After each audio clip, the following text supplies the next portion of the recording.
Em nome do Pai, do Filho e do Espírito Santo. Amém. Inspirai, Senhor, as nossas ações e ajudai-nos a realizá-las. Para que em vós comece, em vós termine tudo o que fizermos, por Cristo nosso Senhor. Amém. Em nome do Pai, do Filho e do Espírito Santo. Amém. Salve Maria Imaculada e viva Cristo Rei. Aqui Tiago Bruno, missionário e jornalista católico para o canal Católicos de Verdade. Nós estamos tendo o sínodo da sinodalidade e, diante desse sínodo, o futuro cardeal brasileiro, Dom Jaime Spengler, que é o presidente da CNBB, ele deu uma entrevista lá no sínodo. Jaime Spengler, ele foi questionado a respeito da ordenação de homens casados. E eu quero colocar aqui para vocês o trecho da resposta dele e depois eu quero fazer um breve comentário em cima para que nós possamos compreender o contexto e ver uma realidade talvez um pouco diferente da dita pelo senhor bispo. Vamos escutá-lo. A questão que tu apresentas, ela é muito delicada. É uma questão de disciplina da igreja, não é uma questão teológica, sabemos disto. Eu vou lhe contar uma experiência de um bispo que há 3 ou 4 anos atrás foi nomeado para a região do Xingu, no centro do Brasil, um espanhol. E ele me dizia assim, eu estou atrás de padres que possam ajudá-lo. Ele me dizia assim, pois é, eu fui nomeado bispo para aquela realidade, um espanhol. No dia da instalação da diocese, estavam os bispos, tinham religiosos, religiosas, sacerdotes de diferentes lugares, o núncio apostólico, uma festa muito bonita. No dia seguinte, estava eu e um sacerdote, numa região que deve dar um quarto, o Modidum pode me ajudar aqui na geografia, o Alto Xingu, com 2 vezes a Itália. Oh meu Deus, então minhas medidas estão estreitas demais aí, né? É uma realidade sim que precisa de aprofundamento. Eu não sei se a abertura, diria assim, para a possibilidade de homens casados exercerem o ministério ordenado no grau de presbítero é ou seria a melhor solução.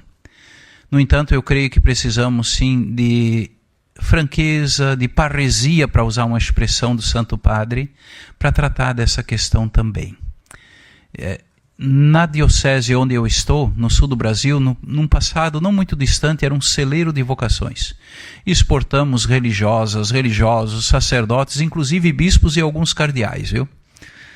Hoje, eu estou num processo de agrupamento de paróquias naquela região. Estamos investindo, um caminho, em diáconos casados, permanentes. E eu ousaria dizer que, para mim, ao menos na realidade onde eu me encontro, que as realidades são distintas, eu creio que não podemos generalizar. Mas eu imagino, sim, ali, a partir da experiência do diaconado permanente, talvez ver se num futuro, oxalá não muito distante, um ou outro desses homens não poderiam, talvez, ser ordenados presbíteros para uma comunidade específica. É claro que isso exigiria, e vai exigir, eu creio, de todos nós, também aquilo que eu dizia antes, parresia, capacidade de abertura de coração. É uma questão que precisamos sim avançar. Primeiro ponto, meus irmãos, a revolução dentro da Santa Igreja, ela não começa assim, abrindo as portas totais para algumas situações. Quero lembrar-vos aqui, os senhores, de uma situação que talvez não seja, é sim, tão grande quanto essa. Por exemplo, a comunhão.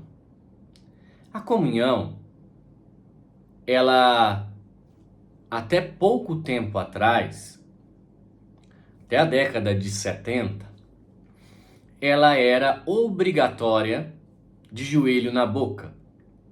No entanto, após o Concílio Vaticano II, algumas conferências episcopais então pediram autorização ao Santo Padre, a Santa Sé, que desse uma concessão, uma autorização para que também fosse distribuído a comunhão na mão dos fiéis.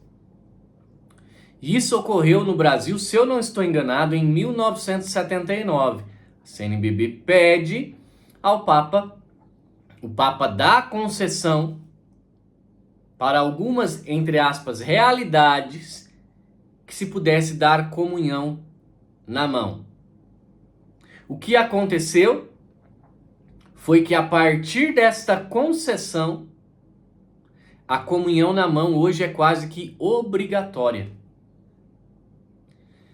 Quando uma pessoa se ajoelha, poucas paróquias, mas as poucas paróquias mais piedosas, que têm genuflexórios, para as pessoas comungarem, são poucas. Hoje, em muitas paróquias, quando um fiel se ajoelha e quer comungar de joelho na boca, lhe é negado esse direito, sendo que esta era a forma correta e a na mão é uma concessão. Então, meus irmãos, isto acontece, por exemplo, com o véu.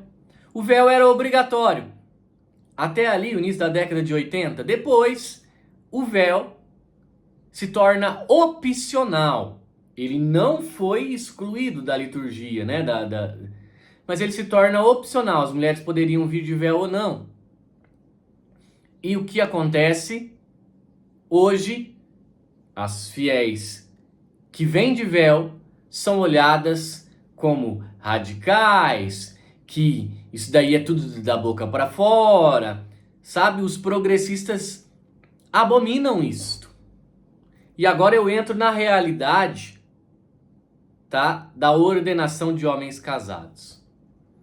A grande questão, meus irmãos, aqui é que eu não vejo os bispos conservadores, onde se tem uma formação séria, o bispo é sério, o bispo está pregando a verdade, reclamando de falta de vocações. Aliás, eu não vou nominar aqui alguns seminários para que também não ocorra uma perseguição. Mas eu acompanho algumas dioceses conservadoras e os seminários estão cheios, minando vocações.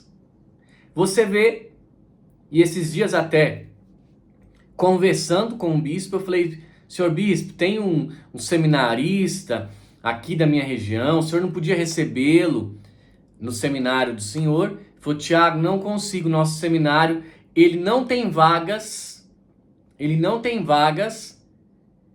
para gente de fora da diocese, porque falta vagas para as pessoas da própria diocese. Aí, nós temos uma outra realidade. Dioceses progressistas que estão até o último fio de cabelo mergulhadas na ideologia e na teologia da libertação. As dioceses estão fechando os seminários e essas dioceses, como solução, ao invés de ensinar a tradição e pregar a verdade, querem, de certa forma, facilitar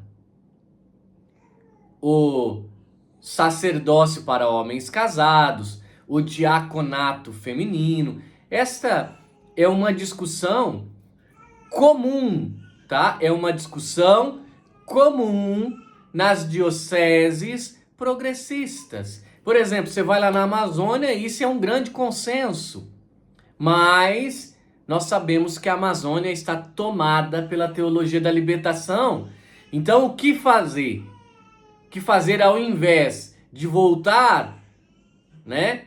Como diz São João, lá no Apocalipse, voltai ao primeiro amor. A igreja precisa voltar ao primeiro amor, ao ensinamento verdadeiro. Não, ao invés disso, não volta ao primeiro amor, ao invés disso não faz nada e quer abrir-se as portas para o progressismo e o modernismo. Nós precisamos refletir sobre isso. Porque dioceses conservadoras têm muitas vocações, seminários sérios conservadores têm muitas vocações, e aonde o modernismo entrou acelerado, não está gerando mais vocações e frutos. Nós precisamos refletir sobre isso. Eu acho que a grande questão não é abrir-se a igreja o sacerdócio de homens casados, mas a verdade que está sendo pregada e ensinada.